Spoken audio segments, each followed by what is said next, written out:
Yes, just another manic Monday here on Boston has entered the chat, Monday, August 25th. Welcome into our Salem 5 studios. Travis Thomas here with the Kasey Hudson, who decided this weekend hibernation is over. That's old news. Yesterday's paper. Back to this New weekend, Englanding. she was outside. She was outside enjoying it all. I loved it. I love getting situated here in Boston. Or New England as a whole. I feel like I've checked a lot of big boxes. Like, Yeah, you have. Earlier in the summer, I went to Maine, I went to Newport, and then I've done the Fenway concerts, and then Stadium Series. That was the other box that I checked off this previous weekend. Yeah, I had some friends take the train in from New York. That part feels wild, like how quickly connected we can just be, like hanging out with our New York friends or Pennsylvania friends, all of them. Well, I speak for all of us when I say New England looks great on you. Thank you. Congratulations. Thank you. I slept 0 this weekend, but I feel good. Yeah. That's what it's all about. I'm going to Chris Brown tonight at Fenway, so tomorrow I'll be in your position. You'll be me, yeah. Yeah, I'll be a zombie. Flip. It'll be great.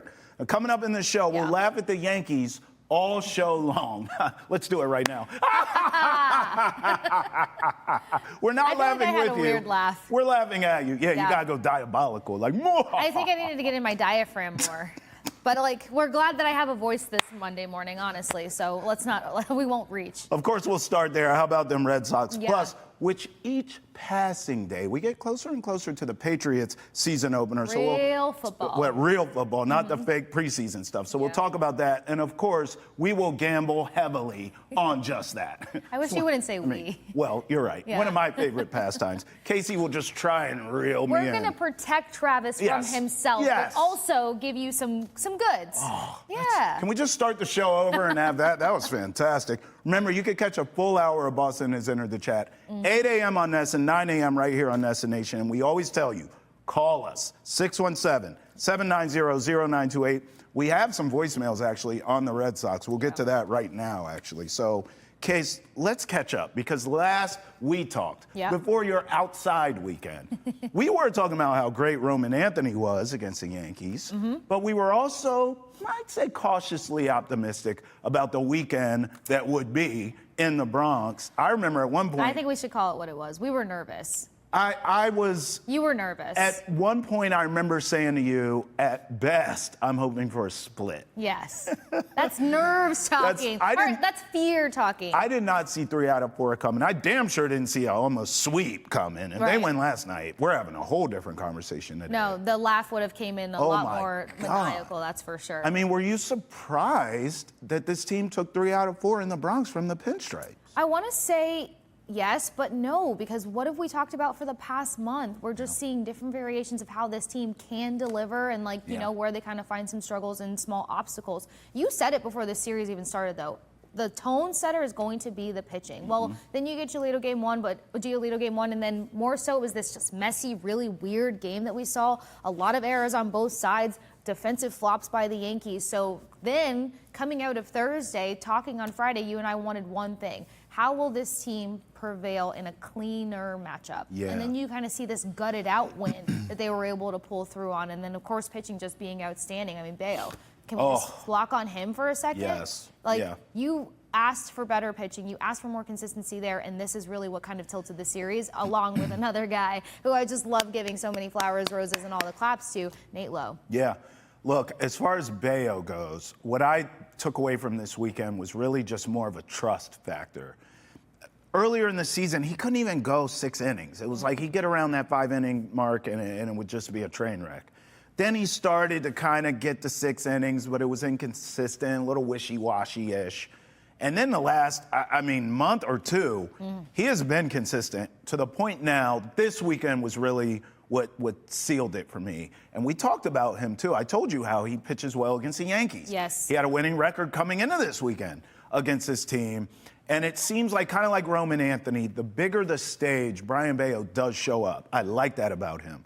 And that's what you want in a 1-2 punch. If you have a Garrett Crochet doing what he's doing, more on him in a second, and Brayan Bello being that number 2 starter, that's what you need. You need a guy who wants the moment, right? Yeah. Well, now at this point, I'm looking at his season stats, because after he pitched a gem against the Yankees again, so against the Yankees, he's 5-3 career now with an impressive 1.95 ERA. Okay, I'll take it, right? Yeah. But then I'm like, well, what has he done this season totality?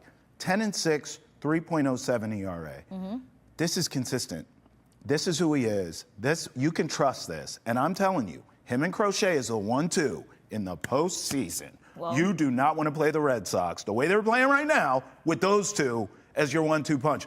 It's called you lose that series. That's what it's called. So I believe in Brian Bayo. I want to give Garrett Crochet his flowers too, because Captain Obvious, yeah, duh, he's the ace, right? He's lethal. He's so freaking lethal. But in his start against the Yankees this weekend, coming into that start, you have no Whitlock, you have no Chapman. Right. Coming into it. Right. So I'm like, okay, this is kind of a playoff spot in a way for Garrett Crochet, because there is a little more pressure added now. Yes, it's the Yankees. Yes, it's the Bronx. Check, check, check. You're the man. Right. But now you don't have that bullpen that's been so good But I think to lean that a on. guy like Crochet lives for an opportunity in a moment like this. And that's exactly my takeaway. Is Yeah. like, oh no, he is the truth.com. All the Because way. he went in that game knowing he had to go deep, and he delivered. Yeah. And of course he got run support, don't get me wrong. But it was a team effort, but I loved seeing that from him. Case, I'm at the point now, I believe in this team. I think this team, I've been flirting with this because I was on the Mariners for a while, and I've been saying the American League's just so wide open. They just started to kind of hit a slippery slope at the right time. But Yeah, that's what I'm saying. what I like about Crochet is I feel like now he's starting to get that mental dial on some of his players. One in particular, Aaron Judge. Oh, I Judge. watched him just completely He owns own him at Fenway back in June, and then just yet again, I mean, his ability to just be in full command and control versus Judge, that's all you can ask for. I'm going to tell you, this is the first time I've really said it with my chest. I kind of think this team's going to World Series. That was you saying it with your chest? I'm not all the way. That was as weak as my laugh in the beginning of like welcoming everyone. It's not like a, but it's the first time that was Elliot Wolf all over again. No, Sure. Wolf doesn't believe this. Wolf is meek Can because I get the camera? he don't. Hey, I see this team going to the World Series. Sure. Okay. That was weak. Let me try it again. If everything goes the way I think it will go in the American League, can I say that? You're starting off okay. Yeah, can I precursor it? Precursor. Okay. If everything goes the way I think it'll play out in the American League, the Red Sox are going to World Series. There it is. I mean, but everything's gotta, you gotta dot I's, if we start cross backpedaling, T's. we're going Wolf again. We can't backpedal. You gotta carry the go all the way one, in. but No. this team. Don't bring no math into this. My support to us seeing a more attractive postseason for this Red Sox roster is more so the fact that my biggest note from the weekend was 3 different winning styles. Okay. You see them have this ugly win on Thursday. Grind it But out. they had the ability to respond and capitalize off of the Yankees' mistakes. That's one thing, fantastic. Then you see this gutted out win on the back end of that. Well, what has everyone started to call this team? Scrappy, pulls the other opponent into the fight with them. You love to see that as well because you can't always command when it comes to the postseason. You don't know what surprises you're going to get sometimes. That gutted win tells you a lot. And then you follow that up with this really sexy, just all-out dominating win. The only thing that would have made it better is if they kind of blended the 3 and then close out 4 for 4. But you don't want to ask for too much. But their ability to win in different forms, fashions, and styles, and then just move the needle on certain concerns, making sure that they're capitalizing when they get into scoring position. We saw that a little bit better and more, at least over the weekend. So that's what brings me to Nate Lowe getting his flowers and just the way that he showed up for this team. Versus the Yankees alone, you're talking about Lowe having 2 runs, 6 hits, 5 RBIs. Trevor Story has been just phenomenal. So all of the things that you want to see them clean up, that's why I say I'm not surprised to see them pull off such great wins. We just want to see them be able to stretch that out across different series now. And Baltimore is going to be a big one because if I'm them, I have a chip on my shoulder, I have a bad taste in my mouth, and I really want to embarrass them. Case, I'm just sitting here thinking about this, how this could play out. We both think the Patriots are going to be much better, right? So let's go crazy here and say the Patriots are going to be good this season, right? Okay. Maybe not great, but good. Red Sox going on a World Series run, B's and C's starting. I mean, it's going to be insane around here. Are you kidding Crazy for me to me? say like the revival of Boston? Woo! And then the revolution, well, bless their heart. It's like, where are you going? Yeah. Where are you going? At least we have the fleet. Thank God. Oh, yes. We have the fleet. Here's Alex Cora after this huge series win against the Pinstripes. Series win, got to be pretty satisfying for the group. Yeah, 3 out of 4. That's the business we're in, and now we got to turn the page and go to Baltimore. They played well against us last week. We got 4. That's always tough, so just be ready from pitch 1 tomorrow. How do you think Walker? He did well. Did well. Aggressive in zone, got ready, and breaking ball down in the zone. Hit it out of the ballpark, but I thought he was good. Any determination about tomorrow's starter? No, nothing yet. Alex, did you want to see him kind of come in the middle of an inning and how he would react to that, or did it just work out? No, we were managing the game. When we got close, it's like, here we go. We got Bernie for 2 and then the righty, and he can get lefties and righties out, but we managed the game to win it, to keep it there, and he did until, obviously, the breaking ball to Jazz.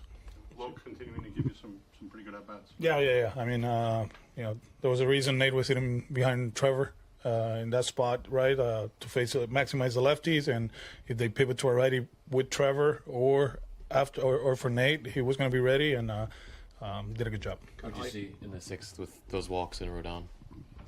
I mean, professional bats. We're not going to stop playing, and we didn't stop playing today again. They had to get their closer up in a 7-2 game. That's what it's all about. We control the strike zone very well the whole weekend. Something we didn't do against the Marlins or Baltimore. So hopefully we can continue doing that the rest of the week. Kind of like ref from the other side. How valuable is it to have a guy who can come in from the other side off the bench, comfortable coming in the middle of the game? Yeah, veterans. I mean, Massa too. Massa put a good swing on a changeup, just missed it. So, we got weapons and we're going to use them all. We're going to maximize the roster, and we're in a good spot.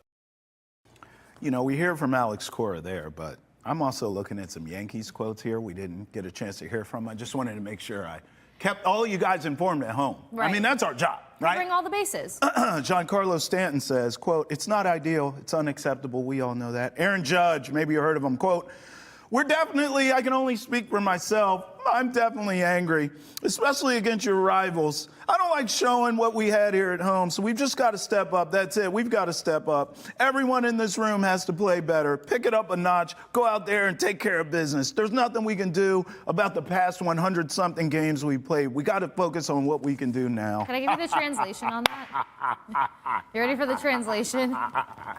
Yeah, I'm ready. I can't play against Crochet. He owns you. Crochet is in my head.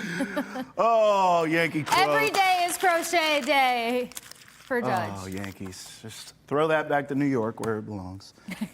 Hey, we got some calls, too, from the fans. We always ask you to call in, 617-790-0928. Our guy, Alan, a regular, family on the show, as you know, in Arizona. Shout out, Alan. He's from Lawrence. He calls. He wants to talk about those red-hot Red Sox, baby. Come on, Alan. Hi there. This is Alan in Arizona, originally from Lawrence, and the Red Sox win in Yankee Stadium. Bregman is raking, and Roman Anthony is looking the part. He looks like a young Ted Williams. This kid's poised. Now, again, it's early, but he looks like he is the real deal. Unfortunately, Marcelo Mayer got hurt. Hopefully he's recovering. But our future looks bright. I'm still high on Campbell. The pitching and the team is coming together. I don't know what our end results are, but the future looks bright. And I think we have to give credit to the people that have built this team that myself was very critical of, but you can see the pieces coming together. Thank you, Alan. The future does look bright, Case, Yeah. but so does the present. Yeah. Oh, and you said it too. Worst case scenario, this team is just 1 to 2 seasons ahead of themselves, ahead That's of the right. success that they can find. But if not, I think the biggest frustration all season long is knowing how talented this clubhouse is and just kind of holding the standard to wanting them to be able to execute on that level more consistently over and over again. We do need to give Bregman a shout out though, because Yeah. the highlight reel defensive plays that this guy just keeps throwing out there. At this point, he just should have his own TV in MLB Studios Yeah. so that it can just keep Just going on loops. repeat. Yeah, for sure. I tell you what, I remember the off season, it came down to the Red Sox and the Tigers for Alex Bregman. for the Yeah. services of him. Can you imagine if he's on Detroit? And it was one of the reasons I remember. a sickening feeling. Yeah, exactly. It's I just remember Monday. I told you I didn't I'm sleep telling much. you. I remember saying on the show, like if nothing else, yes, the Sox need him, leadership, production. We get it. Yeah. But like you got to keep him away from them. Yeah. And so thank God that he's here. That's a good point by you. Here's a Red Sox fan who has an idea for Roman Anthony that we're not against, but let's just slow down a little bit. Take a listen.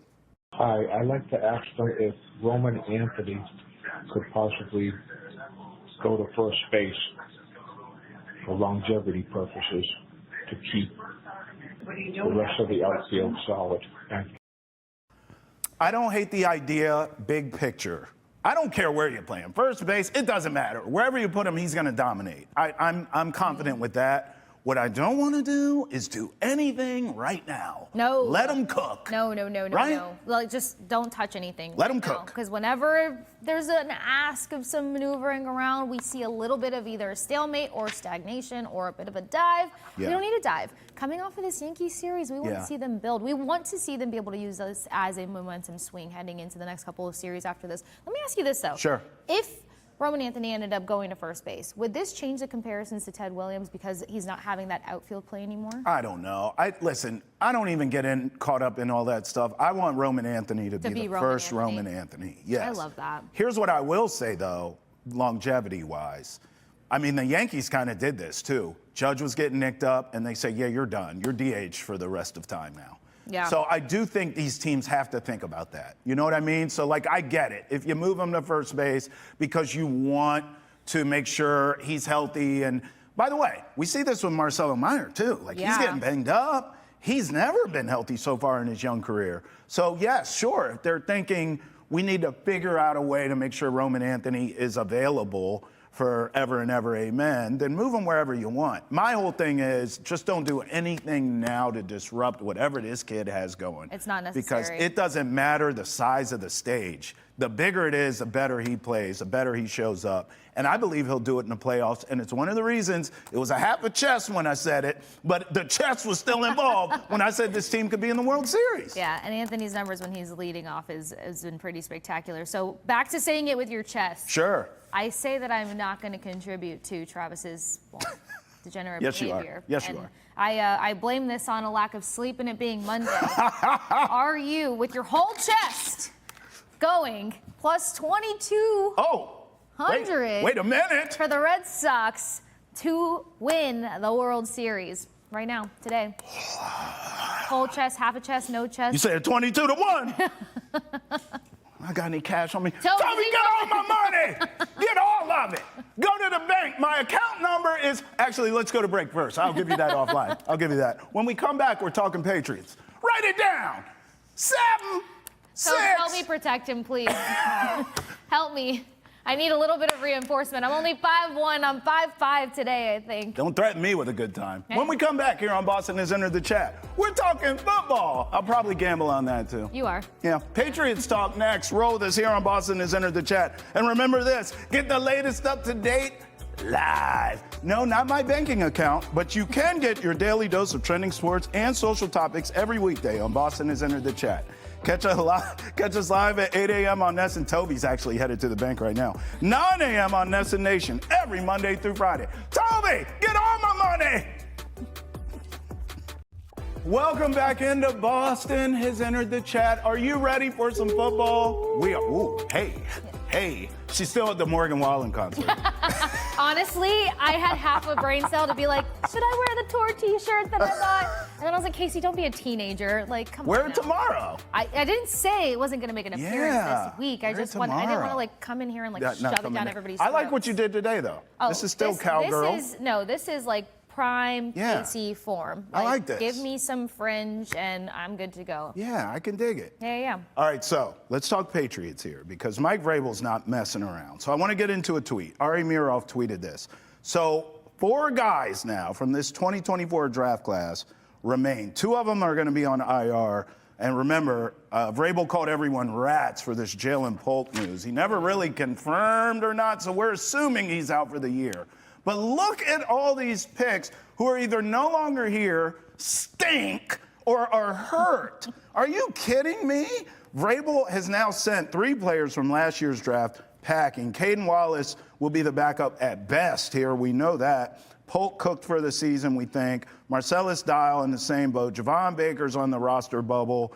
Like, there's a real chance here that Drake May survives as the lone 2024 draft pick by next season, which you know where I'm going, Casey. That is a fireable offense for Elliott Wolf. Any other franchise. But for some reason, he's the Teflon Don here. He's untouchable. And everyone gives him all the credit for Drake May, which I ain't doing because it was obvious to take Drake May where he took him. He's the best quarterback available left on the board. Don't overthink it. You want a cookie because you didn't overthink it and go get J.J. McCarthy? I ain't giving it to you. You took the guy you're supposed to take. I'd hit you with a Wolf sure right now, but I'm going to play devil's advocate instead. Devil's advocate says, when was the last time you would say that this Patriots team was good? Was good? Good. Competitive. Probably, I don't know. Maybe Mac Jones's rookie year. I thought they were okay. They didn't really do anything. Okay. What were they, 10-7 that year? Someone check me on that. Mac looked like the future was bright. They lost in the playoffs, if I'm not mistaken, pretty bad. But that was a good team.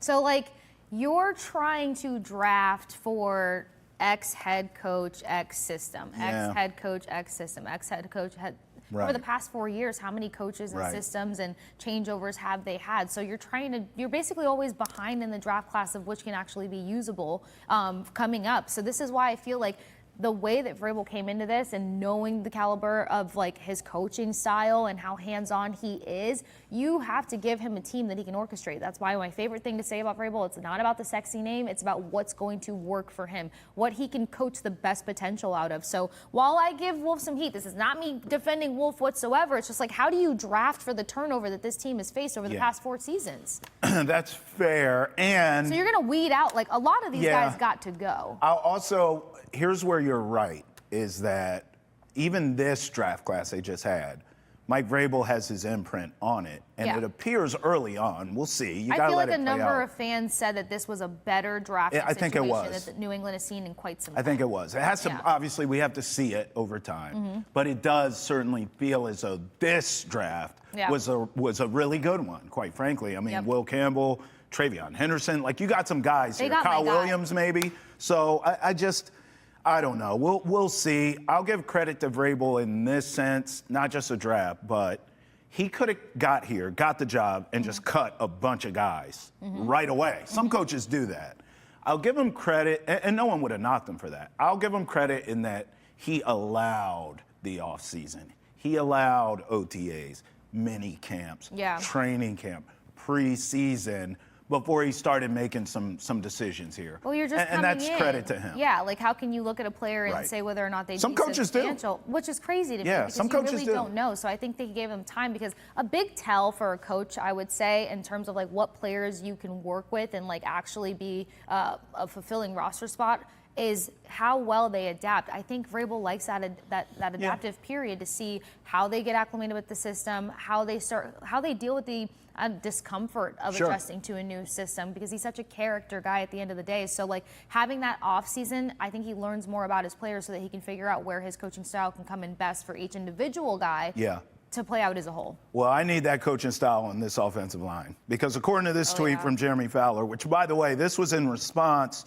to other players around the league being shopped. But take a look at this. The Patriots are in a similar situation.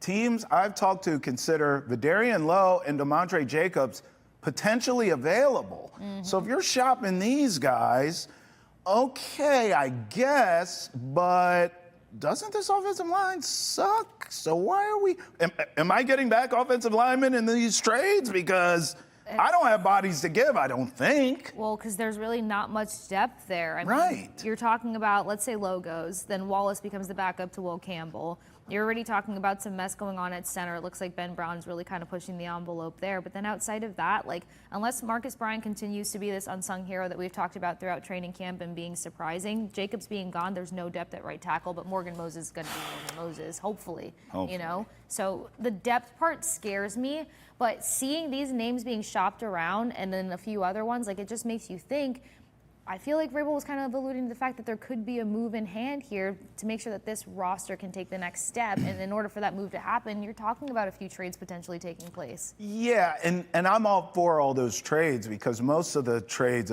we think that are available are star players. Yeah. And you and I have talked about this. Micah Parsons, How do you go after these star Trey players? Hendrickson, we know is available. Terry McLaurin, potentially. So I get it. I just don't know if I want to give away offensive linemen to get them. Does that make sense? Like, I want all three of those guys, I said. Are you more against giving away offensive linemen, which will play with the depth or lack thereof, or a first-round pick? Oh, God. Because if you guys missed it last week, the debate was giving up a first-round pick. I was stingy. You're stingy on that. I'm not. But you know what? We're both tied together here. You were stingy in giving away first-round picks because you want to address the offensive line with those picks. Yep. God, But could you get a superstar and a top-level offensive lineman with the players that are looking or being shopped around? Here's where I don't think I can answer. It's because we're both going to lose here. Vidarian Lowe, DeMontre Jacobs, whoever on that line will be traded along with a first-round pick. That's what's going to happen. We're both going to lose this. I don't want to give up depth with the offensive line because your offensive line isn't good. Could it be along with a first-round pick, or could it be with another player? And like a second rounder or whatever. Maybe. 3 Patriots, a second rounder. I guess my answer would be I'm probably more on your side in that scenario. I would rather give away the depth on the offensive line and a Kyle Duggar, who we'll get to in a second. Right. And a second round and a fourth or whatever. If that's than a something first. I can I'm negotiate, more with that's you. where I'm leaning. Yes, I'm more with you there. And maybe that's part of this. Yeah. Maybe that's why those guys are out there, because they're like, hey, we can give you bodies and a second and a fourth for this star player. Because what we're talking about, where this team can go, draft classes getting better and more suitable. Talk about a scenario where they have a first-round pick in the upcoming draft, and there's a notable left tackle for real in there. Then you put Will Campbell where he makes his bread, butter, and sauce. And then you're looking at guys kind of lining up, and then you got a good 1-2 for when it comes to your first and second strings across the board for your offensive line. Yeah, no, listen. In addition to being the president of the Morgan Wallen fan club, you are a fantastic GM because you make a great point. Here's another one. You know, Kyle Duggar, this entire preseason, I'm thinking, he's trying to get out of the doghouse, hope this team win. I actually now think, after seeing this tweet from Ann Rappaport, I actually think Kyle Duggar was just auditioning for other teams here. So here's a rap sheet tweet. They're shopping Kyle Duggar. Sources say their starter of the last 5 seasons. He did thrive here. He eventually earned a 4-year, $58 million contract extension, but the new staff appears to view him differently. He's played deep into these preseason games. I also would add, I don't think he's done anything to help his next team odds or whatever in terms of his performance in the preseason. He's just been all right. He's been ordinary. But I like him. He's struggled with getting the mental scheme. Yeah, he has struggled in this scheme. So talk about a guy who, what he did to earn that extension. Yeah. I think I was trying to make a case last week. I didn't figure out the specific numbers and stuff, or how consistently he was playing in man-to-man versus zone. But the way that you have to be more agile and flexible and really keen with your football knowledge, like that stuff, he only has so much more time to get acclimated. So Vrabel's credit to giving him the chance, because he could have started shopping him a couple weeks ago. But giving him the opportunity to have the auditions with the preseason games, knowing his capability in certain schemes and how he could be more efficient, I feel like that could be an adequate piece to move on from and try to get something in return. I do too. In fact, I'll give you a team because they said it. The Bengals said, look, if we are to move a Trey Hendrickson, at least the sources say this is what the Bengals said. If we are to move off of Trey Hendrickson, we need a defensive player in return. Kyle Duggar makes a lot of sense to me. Maybe you have to throw in another guy, another body, preferably defensively. I don't want to get into this offensive line and then give up whatever you're giving up, first round, second round, whatever it is. There's some young third stringers on the defensive side I think they could package in. I mean, at this point, Keon White feels like someone, right? Actually. I mean, if it's Keon White, Duggar, and a second, that's not a bad trade. I'm okay. If you're the Bengals, because you have no one defensively. So I get 2 guys who can start now for me. I'm not saying they're Trey Hendrickson, but they can start. And then a second round pick, that's a trade. Yeah. We just solved it. And they clearly don't have to be a Trey Hendrickson because, well, throwing things. Yeah. That's because the trade works. That's why. I'm impressed with our GM skills. I got so excited. No doubt. Hey, keep rolling with us here on Boston Has Entered the Chat. We'll be back. And by the way, if you want some merch, go to NessonWickedWearables.com to get your drip, baby. Come on, I got one on the way myself. We'll see ya. Stay with us. We'll be right back. Time now for what's trending in the world of sports and concerts. How about that? When music meets sports, we How know I'm about a that? big fan for that. Yeah, our Kasey Hudson, the Kasey Hudson, was at, I thought it was at Fenway. It was at Gillette, right? Yes. Morgan Wallen over the weekend. Stadium Series. You were wilding out at Wallen. I was wilding out at Wallen. I wasn't the only one. Shout out to Alana Rizzo. She just celebrated her Hey. birthday, but she was there for night one. Nice. And everything, one of the biggest conversations around the Wallen concerts is like, oh, who's he going to walk out with? So, like, he's walked out with George Kittle, Barry Bonds. Oh, wow. A number, Mike Tyson. I mean, What? he's had so many different kinds of people, artists, actors, all the people walking out with him. So leading up to this, it's like, what would represent New England? Yeah. Who is he going to walk out with? Brady. Everyone wanted it to be Tom Brady. Tatum. And then somebody mentioned Jason Yeah. Tatum. And then we were like, oh, if the Red Sox were in town, like there's no way Yeah. it wouldn't have been a Red Sox. So of all the speculation, it went to Mark Wahlberg. It went to, Oh, yeah. could we get Adam Sandler because he did Affleck. the draft? Like all of these things. Yeah. Well, night one, I thought was perfect. He walked out with Coach Braves. Oh, snap. Yo, Braves is outside. I see him at Outside. Celtics games. He's everywhere. I loved it. I mean, he was. We know that I'm a big fan of Vrabel and his swag. So it was cool to watch him walk out for night one with Morgan Wallen. And then it was like, okay, well, if Vrabel's night one, then who is night two? That's when I went to see Morgan Wallen, and he came out with Gronk. What? So Heck your yeah. night had Gronk? There it Let's is. go. I know the place went nuts. The fake guitar strums, that's fine, but it's the fact that he like hands off the guitar and you're like, well, what's coming up next, Gronk? And then the music changes at the same time because he's got two walkout songs that blend in, and then here you go. There's no other way to walk out with Oh, Gronk he's gonna without throw- tossing the guitar jeez. and getting a Gronk smash. Yeah. I don't know if a Gronk smash makes as much sense as a spike, but it happened. Wow. The first thing my parents said is like, wow, what a waste of guitar. Yeah, that was a nice guitar, too. It had the Patriots logo on it. It was. Probably So all signed. questions were answered in terms of who Morgan Wallen was walking out with. It was Vrabel. Yeah. It was Gronk. He kept it Patriots-centric, and Yeah. it was a fantastic show. So at what point did you feel faint? Like you were going to pass out because of it was just so epic? Was it Gronk's walkout or was it during the actual show? It started at the beginning for me. Like, honestly. As soon as you walked into Gillette. It started in the beginning for me. You told the world it's been a minute since I've been outside, and True. like everyone knows at this point, I'm from Florida. I grew up on 90s country music because Mm-hmm. I grew up around a ranch and stuff like that with the stable parts of my life outside of military. Mm-hmm. And so Miranda Lambert Yeah. was an opener for him, and she's just still so cool, calm, collected. Like she's so amazing to watch. So that's where the faintness started for me because I was like, oh my gosh, there's Yeah. so many nostalgic songs It was that she's surreal. playing, and she's so chill. And then his collection and set list, the way that he rolled through, everyone knows why I'm a big fan. But like just to see his old music blend with like the new album, and this new album, I'm a big fan of. Yeah, So. I'm happy for you. I'm I glad stay you fit. went. I I stay like fit. outside Casey more than hibernation Casey. I think everybody likes Yeah. outside Casey more, that's for sure. Well, me, I was spending the weekend watching college football and gambling on it heavily. College football's back. We are so back. First of Are we all, surprised? there was a game in Dublin, Ireland. Okay? Yeah. Iowa State, Kansas State. Great game. Came down last We second. had that for UCF years ago. Oh, yeah. I do Yeah. remember when they were out there. So, yeah, they do like a series and teams go out there, right? Yep. So this year it was Iowa State and Kansas State. It was a great game. Iowa State won, kind of last second touchdown drive, last few minutes of the game, right? So that was all good. But the real story was after the game. Did you see this video? So the starting quarterback for Kansas State, his brother got in a fight with, wait for it, their dad. What?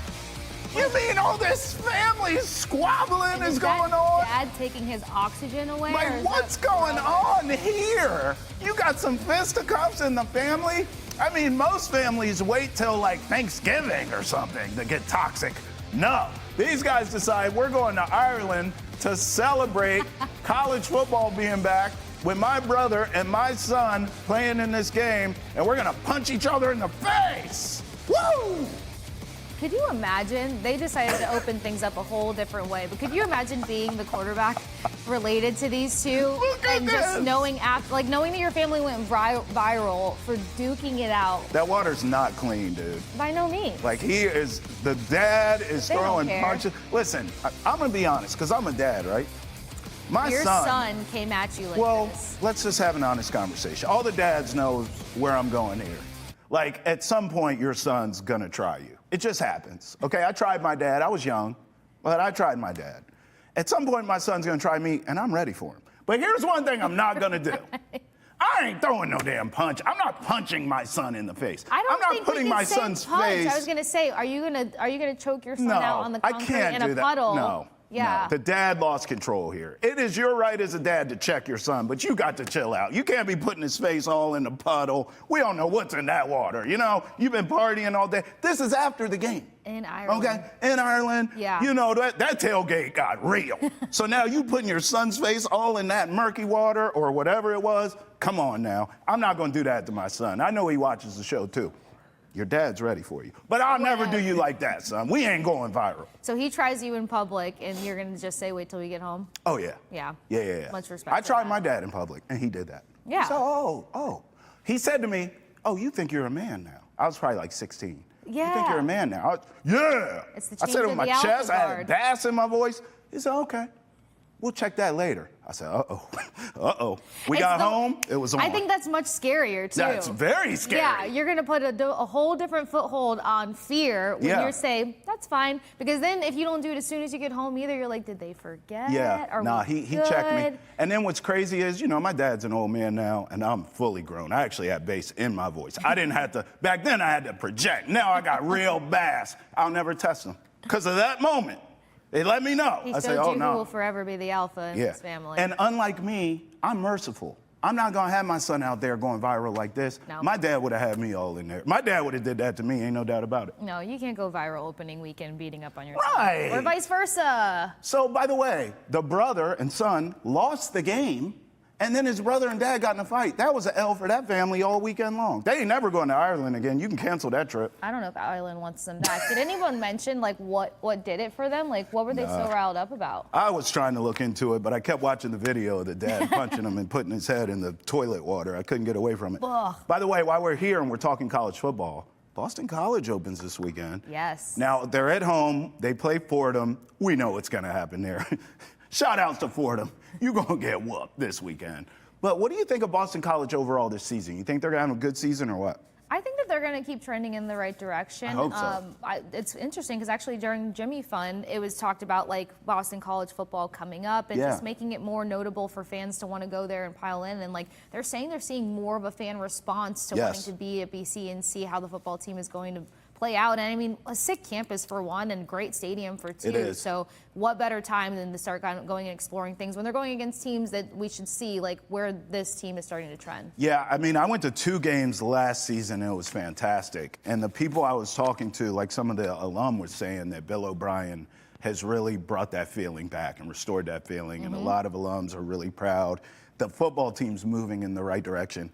I'm looking at the schedule now. They have some heavies now. I mean, Clemson comes here, Notre Dame comes here, obviously SMU comes here. Like, this is a tough schedule, but I see some coin flip games like at Michigan State. You know, Michigan State's down this year, but East Lansing's always tough to get a win. I think if BC can win that, which I will be betting on them to do. About to ask. They won 7 games last year. I'm gonna be honest. I'm just looking at this now, kind of going through it. You obviously have some wins here, like Fordham, UConn. I think I see 7 wins again. You're betting on 7 wins? Yes, but they lost their bowl game last year. I think maybe this year you win 7, you get a better bowl game, and you win the bowl game. I think this year we'll just have a better feel, even though I'm taking the same win total. Does that make sense? It does, like they're going in a different, in a higher direction. Well, because what changes it is what good teams do you see them beating to make these 7 wins Oh, God. valuable? None of the guys I said. You're not beating Clemson. Could you sniff out any upsets? Possibly Notre Dame, only because Notre Dame made a quarterback change and you don't know. Okay. But Notre Dame's defense, and they have a running back there that's ridiculous. He could win the Heisman. That'll be tough. SMU, maybe. Look, they're going to upset somebody.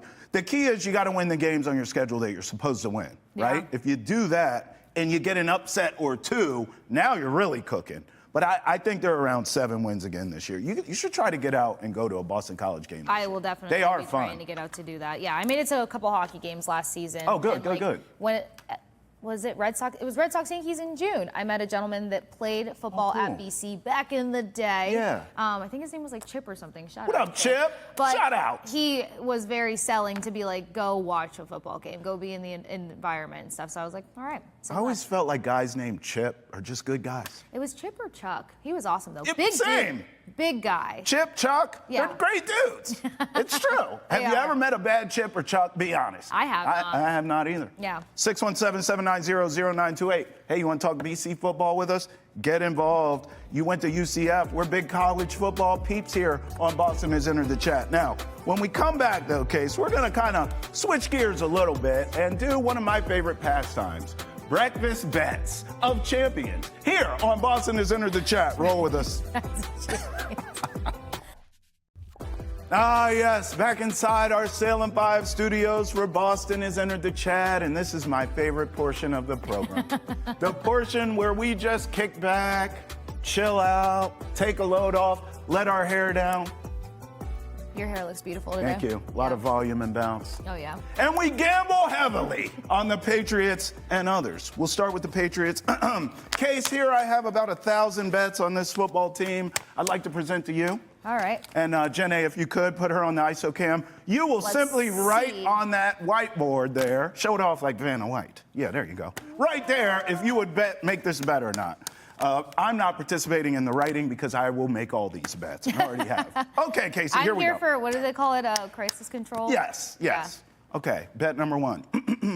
Stephon Diggs to have 1,000 yards receiving in the regular season plus 250.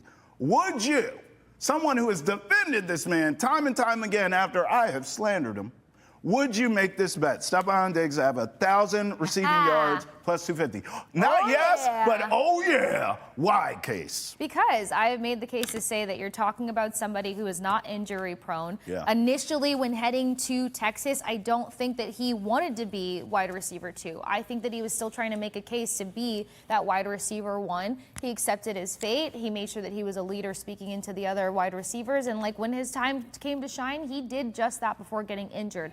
Also, I feel like he came here to be a veteran presence, to be a connector with Drake May while he is continuing to develop in his sophomore season. I talked about this last week also. Who is somebody that he has had the best connections with, he being Drake May, during training camp and, well, not preseason, but training camp, Stephon Diggs. So I just feel like when in doubt, you go to that veteran receiver that you know can pull things off. If his route running is up to par, this is exactly what Drake May needs.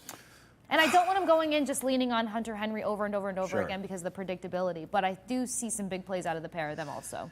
Despite the fact that I have slandered this man. Apologize. I'm making this bet too. I think he would have got, to your point, you brought up the Texans. I think he would have got here if he didn't get hurt anyways. He would have got over 1,000. I'll do that with the Patriots as well. But if you really believe in this man, I do. Do you believe in this one? Stephon Diggs to have 1,500 plus yards receiving in the regular season. This price, much different, 14-1. So this is long shot city. The sharps in Vegas that do this are telling you this ain't gonna happen. Would you make this bet? Relax. You're not there. No. You're over 1,000, but over you ain't 1,000. going crazy. Yeah. Okay. And look, would it be fun to see? Sure. It's not necessary. What did I say beforehand? Vrabel doesn't do the utmost. And we're talking about 2 run-heavy mindsets coming into this. So when you're trying not to be predictable, when you're trying to have a balanced attack, if they have the capability of doing so, if they can't be a balanced attack offense, where are they going to go? Run-heavy. Sure. So that's going to mess with the yardage for some of these wide receivers. Balanced offense, you say, huh? Balance. Would you take the Patriots? I love how you're like, how can I muck this up? Yes. Yeah. Would you take the Patriots to score 1+ passing touchdowns? So a passing touchdown in every game this regular season, 17 games now. Would you take them to throw a touchdown in every game this season? Do you think Drake May is going to do that? If you do, 25-1, that price. Not no, but nah. Nah. Not every game. So he'll have a couple games. Maybe Drake May runs it in, and he doesn't have any passing touchdowns. Maybe Right. he has a bad game, couple picks, no passing touchdown. You see something there. Yeah, I see a little something there, All right. but you're talking about a team that has to clean up their red zone play and efficiency. We saw some glimmers of them starting to get there during training camp, but when Mike Vrabel says that this team still has a long way to go, you don't want to put it too many chips when it comes to the passing touchdowns. That's where things can get a bit crazy and knocked out of the way. That look is so... I'm betting this one. You know why? It may not necessarily be Drake May. It's not Drake May has to throw a passing touchdown. It's that the Patriots score on a passing touchdown in every game. Who was the king of trick plays when he played the game? Mike Vrabel, that's who. Do you believe, like I do, that Mike Vrabel every now and again go roll the dice and say, you know what, let's get a trick play here. Let's get Travion throwing a touchdown. Or let's get Stephon Diggs on the move, or Pop Douglas and throwing a touchdown over the top. I will bet this at 25-1, and if I hit it at the end of the season, breakfast, dinner, lunch, everything's on me all day. Can you dig it? Did we not see Diggs with a trick play back in Buffalo? That's what I'm saying. All That's right. what I'm saying. Diggs, All Vrabel, trick plays, it can happen. I want to see some action from the big man. I want to see something from Morgan Moses. Oh, now Give you're me talking. a Morgan Moses in the red zone, That'd be hard. big man I like play. that. What about little Will And Campbell? didn't we see a big man play from the Tennessee Titans during Vrabel's Of era? course, always. Oh, yeah. How about Will Campbell? That might be cool. All right, Oh here's my another gosh, one. Campbell. So this is the same thing, but with rushing now. Patriots to score a rushing touchdown in every game, 17 games, 30-1. Would you do that one? A little higher odds. Say that one more time. Patriots to score a rushing touchdown in every single regular season game, 17 games. That's 30-1. So passing to one was 25-1. This is 30-1. Take my savings. Now we're gambling, baby. I knew I'd get her to come around. Y'all saw that, right? Beginning of the segment, she's conservative. Well, I think, yeah, but yeah. Now she's like, let's do it, baby. Whoa, we're rolling dice. We'll both have no homes by the end of the season. Yay. Look, Henderson. First of all, I just wanted to blow up our group chat when I figured out that this was a reality, that Henderson was coming to New England. This is the one running back that I wanted from day one. Then you get him. Then he comes in the training camp and he's like, rookie who? I'm just going to come out here and flex. Did that preseason, saw more flash. I mean, this is the guy that you want to see just kind of have contest for Offensive Player of the Year. Yeah. Not saying that he's going to be up there because there's about 3 or 4 other players definitely ahead of him. We don't know what Genty's going to do for the Raiders, but True. this is a guy that can make a fun case to be like, yeah, he's in the conversation. So give me a rushing touchdown. I've said it 105 times. You have. Some of the run options that this team is going to be trying to push through with, Yep. this is where the accountability lies. Well, 617-790-0928. Perhaps you could provide a shelter and a hot meal. If Casey and I don't hit this bet, we'll need you. But if we do hit these bets, you can party with us. 617-790-0928. We will blow the earnings Well, on you, so hot call meal us. on us. Yes. All I right, can't offer a home, though. Here's one that not even I'm going to make. Really? Why Yeah, did you that's saying something. Okay. Patriots to go undefeated in the regular season, 17 games, 70-1. Vegas is telling you, Crazy. this ain't happening. Crazy. 70-1. I'm not doing this one. I'm all for a good season and all that. I'm not going to sit here and sell you the Patriots are call Braves in 5 years. 5 years, they'll go undefeated. Drake May in his prime. You got a weapon or two. Right. Offensive line's good. A whole offensive line. I could see the vision. Yeah. I could see the vision. Micah Parsons is here. Micah Parsons is here. This Now I really see defense is the relentless. vision. Like, you can't score on this team. That's why Yeah. they go undefeated. I don't know if it's 5 years for all that. We might get there in 2 or 3. I just want to give them time to gel. Yeah, it ain't this year. Yeah, no. Are there any other bets in the NFL that you love? I wanted us to circle back to the AFC. Okay. And I want to look at where we think the Patriots can lie within the AFC. You've got Baltimore going to the Super Bowl. I do. Not? 6-1 to win it. 6-1. I actually have a bet on Baltimore now. You want me to give it to you now while you look that up? Yeah. Ravens to be the #1 seed in the AFC. So if I'm taking them to win the Super Bowl, right? This is now exposure. Like, I'm like, okay, they're going to win the Super Bowl. So a lot of my bets are going to be on the Ravens team success. So I'm taking them to be the #1 seed in the AFC at plus 250. The Bills are actually the favorite there. I personally, I don't know how you feel, I personally feel as though the Bills are going to regress a bit this season.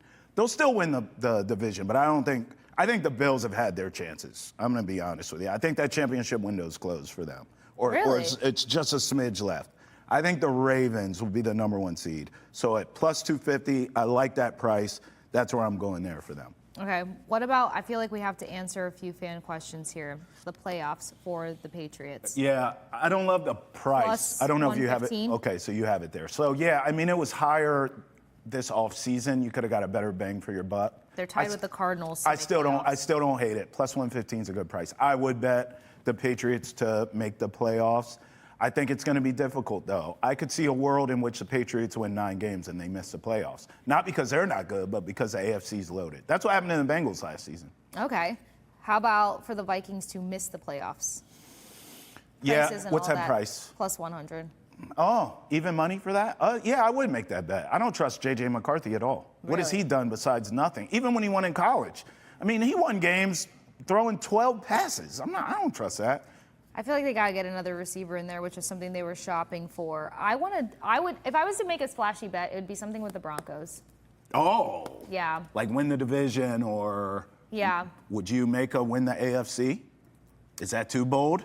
I know I said take my savings, but like I got to keep that for this kind of bet. I could take them to win the division. Yeah, or like a win total maybe. Yeah. Here's one I have on the Bengals, who I brought up. Let me see where the win total's at. Bengals to miss the playoffs.